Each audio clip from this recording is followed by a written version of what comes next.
Le temps passa, et Elina vivait désormais au palais, aux côtés du prince. Malgré la richesse et la beauté de sa nouvelle vie, son cœur n'avait pas changé. Elle restait douce, humble et généreuse avec tous ceux qui l'entouraient. Dans tout le royaume, les habitants l'aimaient, car ses paroles apportaient toujours de la joie, et parfois même quelques pierres précieuses. Pendant ce temps, ses deux demi-sœurs erraient de village en village. Partout où elles allaient, les gens les évitaient. Dès qu'elles tentaient de parler, des vers de terre tombèrent de leur bouche, provoquant le dégoût et la peur. Peu à peu, la honte remplaça leur orgueil. Elles comprirent enfin que leur cruauté passée les avait conduites à cette vie misérable. Un jour, épuisées et pleines de regrets, elles apprirent qu'Elina vivait au palais et qu'elle était devenue l'épouse du prince. Honteuses, mais désespérées, elles décidèrent de s'y rendre pour lui demander pardon. Après un long voyage, elles arrivèrent devant les grandes portes du palais.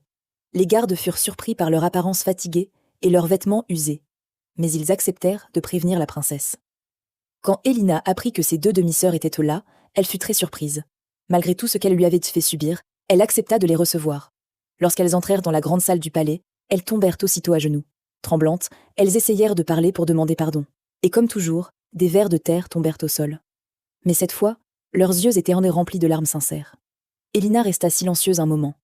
Elle se souvenait de toutes les humiliations, des ordres cruels de leur mère et des moqueries constantes. Mais elle voyait aussi leurs souffrances. Alors qu'elle s'approchait pour les relever, une lumière douce envahit soudain la salle. Une silhouette apparut au milieu de cette lumière. C'était la même fée qui avait autrefois donné le mystérieux don aux trois filles. Tout le monde resta immobile, tandis qu'elle observait la scène. Elle regarda les deux sœurs avec attention, comme si elle pouvait voir directement dans leur cœur. Les deux jeunes femmes, terrifiées, baissèrent la tête.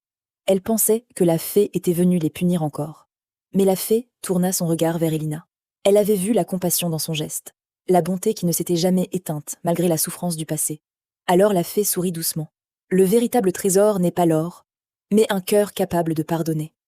Elle leva la main, et une lumière brillante entoura les deux sœurs. Peu à peu, la malédiction disparut. Les deux jeunes femmes s'ouvrirent la bouche avec hésitation, et pour la première fois, aucun ver de terre ne tomba.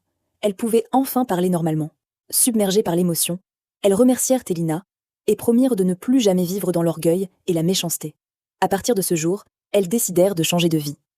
Elles aidèrent les habitants du royaume et apprirent à vivre avec humilité. Quant à leur mère, restée seule dans sa maison, elle comprit trop tard que la cruauté et la jalousie finissent toujours par détruire ceux qui les portent.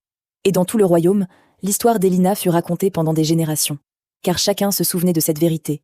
La bonté peut transformer un destin, et le pardon peut guérir même les plus grandes fautes.